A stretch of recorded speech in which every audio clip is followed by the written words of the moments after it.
What does obedience look like? As you can see, it looks like sometimes sitting in your car and not moving from the spot that you're in until you do what God said. So I'm going to share to you what I just caught through, of all things, a trash can. When I tell you God will speak and use anything at any time that he wants to use, in this instance, it was a decorated trash receptacle in downtown Phoenix. So, all right, literally, I caught this revelation, got my phone because I had to take notes and study in real time. And so as I studied and wrote it out, I just want you to know that I was on the sidewalk before coming to y'all, talking to a sister who was also at the birthday brunch. And we literally were on the corner, blown by revelation, looking like crazy people, I'm sure, but just blown. So comment and let me know if you catch anything for you too in this. So, you know the word redeemed? Redemption, redeemer, words we claim, declare, pray out, get so excited when someone speaks it over ourselves or our families. Well, something clicked for me while she and I were talking. And just because God speaks redemption, it doesn't mean the process gets skipped. So a lot of times we're thinking, all right, I'm a redeemer, or you're going to redeem this, you're going to redeem that. And we get extremely excited about that. But there is a process that we are not skipping. And the scripture isn't just about encouragement, it's instruction.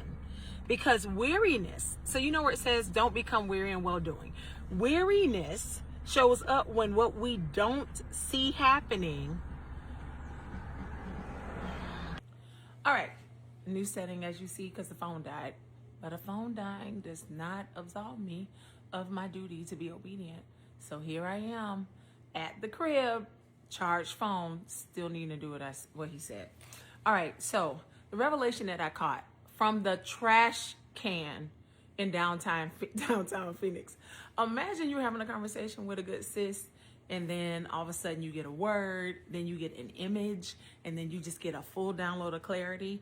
And I was like, girl, hugs, hugs, kisses, kisses. I go to the car now because I got to record this video. Okay. And then the busyness of all of everything, and that I could not get it done, but I digress. All right. So when God declares redemption in the spirit, it does not remove the process in the natural. And it is a process that is required in the natural. Redemption is promised by God, but it's partnered with by us. And so when I saw this trash can, so you know how they'll have like the electrical boxes or just really anything, and it will be painted with this beautiful art. Well, in this instance, it said landfill. So I could see landfill. There was also writing to note that this was trash. That laundry. Yeah, I hope y'all still hear me. I'm gonna keep going because I got to get this done. But it was trash. But then there's these beautiful flowers and all this life that is sprouting from it. And I just started thinking about some of our raggedy. So some of our ugly, some of our raggedy, some of the very things that we're looking at, or sometimes the very people that God has said shall be redeemed or shall be restored, don't end up looking like it. It be looking like hot garbage in the moment. How and ever. He still said what he said, and we still are to partner with that. Oftentimes, not just in faith. Not just in faith. Sometimes it's also in actionable things that show the proof that we have aligned with what God has said. So when I started to study this thing on out, I was realizing also the scripture, don't become weary in well-doing, because you shall reap if you faint not. Now, I know it's going to seem all over the place, but I promise I'm going to tie it together. So when we think about life and think about our efforts, think about our thoughts, think about our feelings, if we were to see those things in seed form, then we will be able to recognize that there are times that we are watering seeds that we honestly aren't that interested in seeing a harvest in. And then, of course, when it comes to faith, we know in the journey, we are choosing to partner with God and have faith in the thing we desire to happen because we're expecting that faith will be fruitful. Okay, well, it happens with the good and the bad. And so when it comes to well-doing, it's talking about the stuff that we're doing that is an active pursuit of helping to carry out what we want to see happening. However, right before that, it says, don't become weary in well-doing. And the word become always catches me up because become already speaks to a process. So if we can become weary, so a process of getting weary while doing the well in the hopes of what it is that we want to see come to pass in our life or someone else's life, right? In our business, whatever the heck it is. If it's possible to become weary as a process, then the scripture even giving us the heads up about that really does speak to, hey, redemption.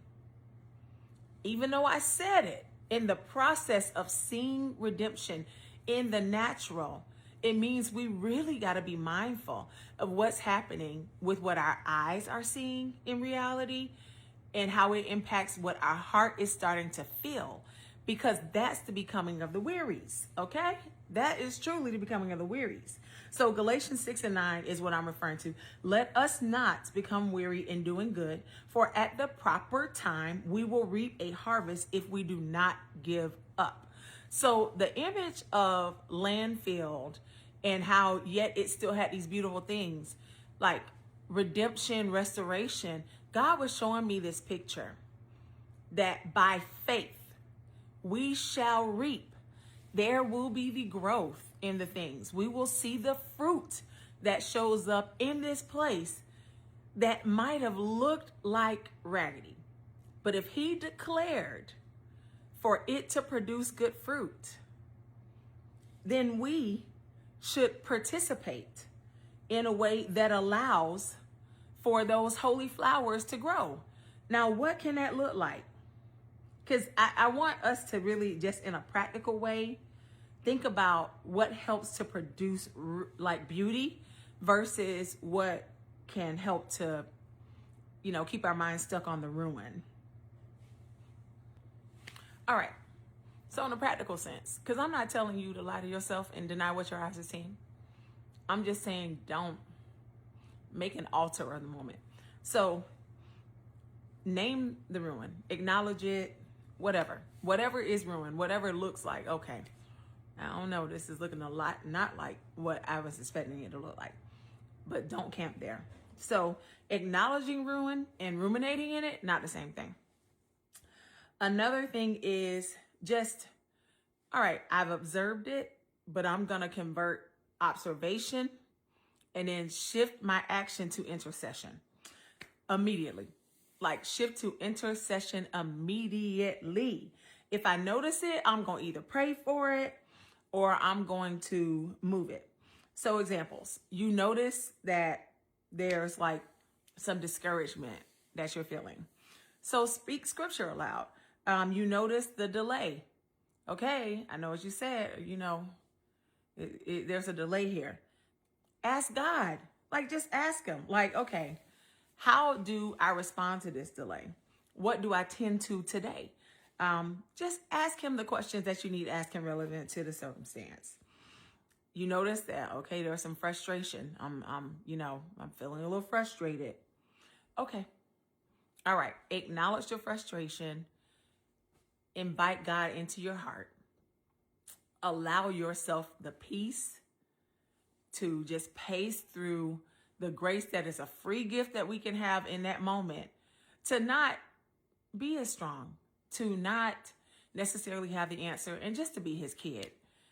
Okay, you know what? When I'm weak, you are strong. I feel frustrated. I feel tired. I feel whatever it is I'm feeling. And I'm glad that what I'm feeling isn't lost on you. Because overall, we don't want to collect. We don't want to become like collectors of ruins. We want to make sure that we are putting things in the right place and not holding them. Because there's also a lot of surrender that is required in this. we're yielding to his will in the doggone first place. And then we're kind of having to surrender the control. We're having to surrender the fact that we don't get to control the timeline. We are getting to participate in it, but we aren't getting to be the God in our life. And we don't want to make a God of our way. So I just want to like quickly wrap it up because I don't want to just keep blabbering, but, you shall reap if you faint not. Thinking about that. You shall reap if you faint not. So there's some trust in that. There's some understanding of seed time and harvest, and understanding like, just like in the beginning, you know, like you got Adam, okay, he's got to till the ground. Like we have all of like these agricultural examples that are showing us what type of actions we can be taking, right? And for anybody who gardens or plants, you know that generally that plant life isn't quite a set it like and forget it. There is some additional things that are happening, whether it be watering, whether it be tilling. So just in your own life, in my own life, what I'm about to do is be very intentional to make sure that I am recognizing when the spaces that I am in belief for start to look a little different, acknowledging what starts to happen in my heart, acknowledging what it is that I'm hearing happen in my mind, being mindful of what I say out of my mouth, and then just making sure that I don't continue the process of becoming weary. Because regardless of what a situation looks like, I'm going to have a valley of flowers. It shall not be a landfill, because I will reap.